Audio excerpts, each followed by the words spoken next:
Hello বন্ধুরা, সবাইকে স্বাগত জানাই আমার ইউটিউব চ্যানেল গার্ডেনিং উইথ ওয়াসিমে। আশা করি আপনারা সবাই ভালো হবেন ও সুস্থ হবেন। আজকের এই ভিডিওটাতে আপনাদের সাথে যে জিনিসটা নিয়ে আলোচনা করব বা যে জিনিসটা আমি দেখাতে যাচ্ছি সেটা হচ্ছে আমি একটা নিজের নিজস্ব বাগানে আম বাগানে ঘুরতে এসেছি। এই বাগানের পাশে একটা আমাদের ক্ষেত আছে বা মাঠ আছে। সেখানে এই নভেম্বর মাসে বা এই টাইমে যে চাষ করায়, যে ফসলটা চাষ করায় সেটা হচ্ছে কলাই। আপনারা আশা করি আপনারা এই কলাই সম্পর্কে সবাই জানেন বা সবাই চিনেন, এবং যারা চিনে থাকেন তো আরও ভালো, যারা যদি না চিনে থাকেন সেটা আজকে দেখে নেবেন। এবং এই কলাই যেটা আমরা সবাই এই কলাইয়ের যে ডাল খাই সেটাই। এই কলাইয়ের ডাল খুবই প্রোটিনযুক্ত ও ভিটামিনযুক্ত এবং খুবই সুস্বাদু। আপনারা এই ভিডিওটা পুরো দেখবেন, স্কিপ করে দেখবেন না, এবং ভিডিওটা যদি ভালো লেগে থাকে তাহলে লাইক করবেন, কমেন্ট করবেন, শেয়ার করবেন, সাবস্ক্রাইব করবেন এবং পাশে বেল বাটনে প্রেস করবেন। তাহলে চলুন অত কথা না বাড়িয়ে মূল ভিডিওতে যাওয়া যাক।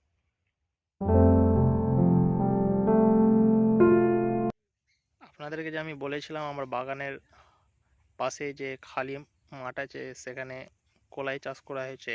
এই টাইমে যে ফসল চাষ করা হয় সেটা হচ্ছে কলাই চাষ। সেই কলাই মাঠে চলে এসেছি। এখানে খুব সুন্দর কলাই চাষ করা হয়েছে এবং কলাইয়ে খুব ভালো ফল ধরেছে। ফুলের টাইমটা আমি আপনাদেরকে দেখাতে পারিনি, তাহলে আপনাদেরকে ফলের টাইমটা আমি দেখাচ্ছি। এবং খুব সুন্দর কলাই চাষ হয়েছে।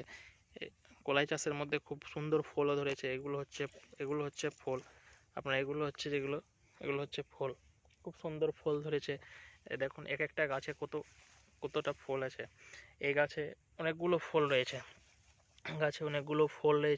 এই গাছটাতে আরও প্রচণ্ড ফল রয়েছে।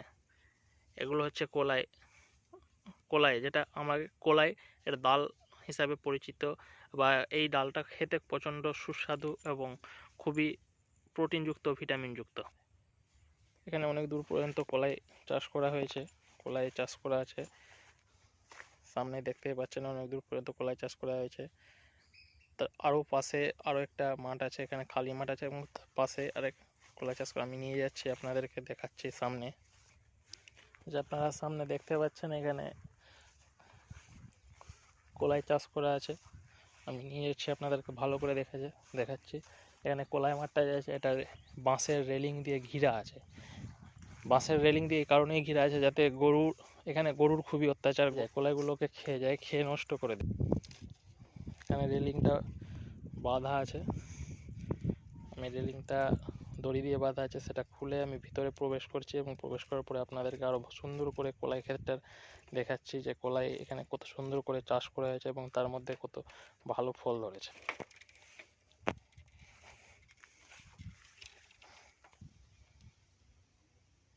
আপনারা সামনে দেখতে পাচ্ছেন কত সুন্দর কলাই চাষ করা হয়েছে এবং এখানে অনেকগুলো ফল আছে। এই গাছের মধ্যে দেখেন অনেকগুলো ফল রয়েছে, এই গাছের মধ্যে অনেকগুলো ফল রয়েছে। আর সামনে অনেক দূর পর্যন্ত কলাই চাষ করা হয়েছে। আপনারা যতদূর দেখতে পাচ্ছেন এইদিকে পুরো ক্ষেতটাই আমাদের নিজস্ব ক্ষেত। এখানে অনেকগুলো চাষ করা আছে, পাশে আরও অন্যান্যদের কলাই লাগানো আছে। এবং এখানে আম গাছও আছে। এখানে আম যে গাছগুলো আছে সেটা আম হচ্ছে লক্ষণভোগ আম। আপনারা দেখতে পাচ্ছেন কলাই খুব সুন্দর লেগেছে এবং কলাই যে আছে কলাই পেকে গেছে। এই গাছটার মধ্যে দেখেন আপনারা অনেকগুলো ফল রয়েছে, এই গাছটার মধ্যে অনেকগুলো ফল রয়েছে। এই গাছটার যে কলাই আছে, এই গাছটার কলাই হচ্ছে পেকে গেছে। আমরা এই কলাই যে আছে লাগানো, এটা কিছুদিনের মধ্যে তুলে নেব লেবারের দ্বারা। এবং তুলে নেওয়ার পরে যখন সেটাকে মেশিনের মধ্যে বা ট্র্যাক্টরের যে মেশিন হয় সেই মেশিনের মধ্যে যে পেরাই করা হবে, তখন আমি সেই ভিডিওটা আপনাদেরকে সামনের ভিডিওতে আপনাদের সাথে আলোচনা করব, বা সামনের যে ভিডিও বানাবো, আগের ভিডিও যে বানাবো আমি অবশ্যই আপনাদের সামনে তুলে ধরবো সেই ভিডিওটা কলাই পেরাই করার। আপনারা যে দেখতে পাচ্ছেন এখানে আরও একটা লিচুর গাছ আছে, যেটাকে আমরা বোম্বে লিচু বলি। এই লিচুর আকারটা অত্যন্ত বড় সাইজের হয় এবং খুবই মিষ্টি, অত্যন্ত মিষ্টি এবং অত্যন্ত সুস্বাদুকর হয় এবং দেখতেও খুব সুন্দর কালারের হয়। যতদূর পর্যন্ত দেখতে পাচ্ছেন পুরো মাঠে কলাই চাষ করা হয়েছে। এই কলাই যে আছে অন্তত 10 থেকে 15 দিনের মধ্যে তুলে নেওয়া হবে। তোলার পরে এই কলাইটাকে শুকানো হবে। শুকানোর পরে যখন ভালো করে শুকিয়ে যাবে, শুকানোর পরে হাতে নেওয়ার পরে একটু ঘষলেই সেটা খোসা থেকে ছুটে ভিতর থেকে কলাই বেরিয়ে আসবে। তখন আমরা মেশিনের দ্বারা, ট্র্যাক্টরে যে মেশিন হয় পেরাই মেশিন, সেই পেরাই মেশিনের দ্বারা আমরা এই কলাইগুলোকে পেরাই করে নেব এবং বস্তার মধ্যে ভরে বাড়ি নিয়ে যাব।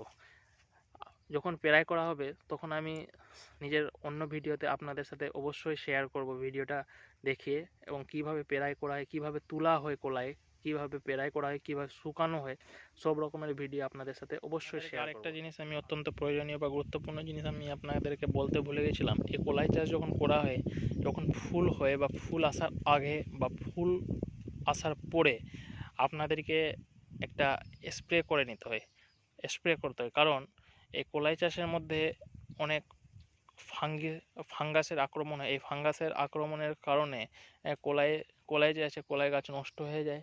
এবং প্রচণ্ড শীতের কারণে, শীত পড়ার কারণে বা কুয়াশা পড়ার কারণে এই গাছের মধ্যে একটা রোগ দেখা যায়, বা অনেক সময় এতে নানা রকমের পোকামাকড় আক্রমণ করে এই কলাইয়ের পাতাগুলোকে খেয়ে নেয়। তাই জন্য স্প্রে করতে হয়। এই স্প্রে যে ওষুধটা দিয়ে করতে হয়, সেই ওষুধটা আমি আপনাদেরকে দেখাতে যাচ্ছি। এই যে আপনি দেখতে পাচ্ছেন, আমার হাতে যে ওষুধটা আছে, এটা হচ্ছে আপনার 100 ml। 100 ml আপনি 15 লিটার জলে আপনি দিয়ে ভালো করে ঘুলে নিতে হবে। ঘুলে নিয়ে আপনাকে স্প্রে করে দিতে হবে।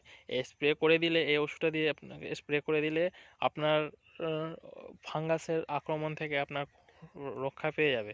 এবং এই ওষুধটাই আছে, এই ওষুধটা আপনি যে কোনো ওষুধের দোকানে পেয়ে যাবেন, ফার্টিলাইজারের দোকানে, যেখানে এই ওষুধের দোকান আছে, এই ওষুধগুলো আপনি যে কোনো দোকানে পেয়ে যাবেন।